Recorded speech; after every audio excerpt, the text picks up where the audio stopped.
C'est l'histoire d'un petit thon qui habitait dans un nid dans un arbre. Un après-midi, le petit thon se rend à la boutique du rhinocéros afin de choisir un slip. Fort d'accord avec la perspective de vendre un slip, le rhinocéros fait donc visiter son stock au petit thon. Le petit thon essaye plusieurs slips et semble décider sur un certain modèle intitulé « Oreille du soir » quand tout à coup il s'interloque. « Ah !» fait-il. Le rhinocéros sursaute. Il a un petit peu peur. « Que se passe-t-il, thon ?» demande-t-il. Et le petit thon refait « Ah !» « Mais quoi ?» sursaute à nouveau le rhinocéros de plus en plus.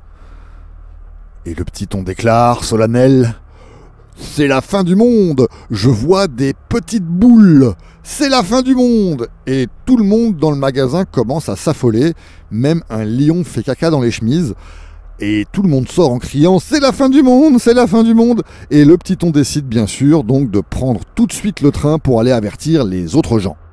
Une fois arrivé, les gens entourent le petit thon qui était devenu livide de peur à cause de la fin du monde et qu'on appelait donc le petit thon beige. Les girafes avec des caméras et des micros avec de la mousse viennent demander au petit thon « Mais qu'est-ce qui se passe donc, petit thon ?»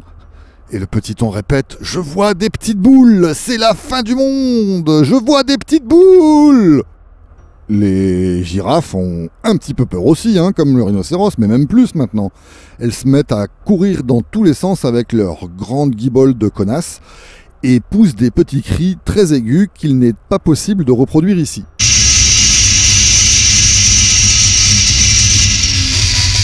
Heureusement, c'est à ce moment précis que Bob sort de chez le coiffeur et que, constatant l'hystérie collective, il demande d'un ton péremptoire « Je vous demande de vous arrêter !»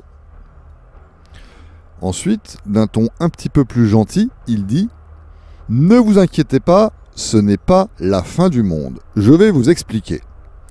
J'ai lu le rapport numéro 5 du GIEC, le gras interétat consanguin, et voilà ce qu'il raconte.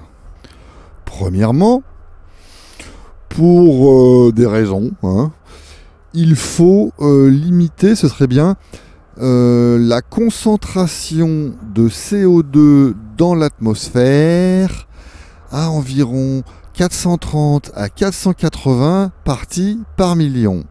Ainsi, on limiterait à environ moins de 2 degrés Celsius l'écart de température entre maintenant et l'ère pré-industrielle, c'est-à-dire vers le 13 avril 1797 à 16 heures. Deuxièmement, pour dompter la concentration de CO2 d'ici 2100 à 430-480 parties par million, il faudra mettre en place de très rigoureuses mesures politiques, l'application desquelles aura un coût d'environ 3,4% du PIB mondial en 2050. Troisièmement, le pire des scénarios que nous prévoyons au GIEC est que, d'ici 2050, l'augmentation de température par rapport au 13 avril 1797 16 heures sera d'environ 2,5 degrés Celsius. Et quatrièmement, nous avons calculé le coût des dommages qui résulterait d'une augmentation de température d'environ 2,5 degrés Celsius. Il ressort de ces petits calculs de nos ateliers catastrophes que, au mieux, le coût de ce réchauffement serait au mieux, nul. C'est-à-dire que, en fait, voilà, on s'en fout. Et au pire, d'après ce mec-là, il y aurait un coût de 2,5% du PIB mondial. Autrement dit, afin de parer au pire des scénarios climatiques qui auraient un coût maximum de 2,5% du PIB mondial, nous vous proposons, nous autres, au GIEC, de sacrifier 3,4% du PIB mondial. C'est une bonne affaire, vous ne pouvez pas refuser. Cette toute dernière remarque facétieuse de la part de Bob vise bien entendu à détendre l'atmosphère pour bien souligner, s'il le faut par l'émotion du rire, que le rapport numéro 5 du GIEC stipule explicitement dans ses propres graphiques qu'il ne s'agit aucunement d'une fin du monde, mais d'un problème de coût d'adaptation, et que, d'après lui-même, il ne faut surtout pas appliquer les mesures politiques qu'il préconise. Non, non, non, non, non, non, non, aucunement. Les girafes et le thon beige sont vraiment rassurés par ces bonnes nouvelles.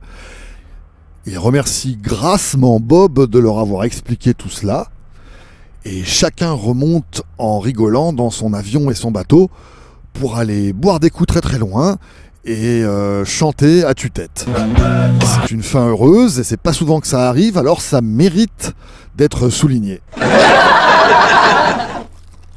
Non, je déconne. En fait, le thon beige et les girafes, ça les énerve, ce qu'a dit Bob. Parce que de toute façon, il est juste payé par des compagnies pétrolières, hein, ça se voit. Donc en fait,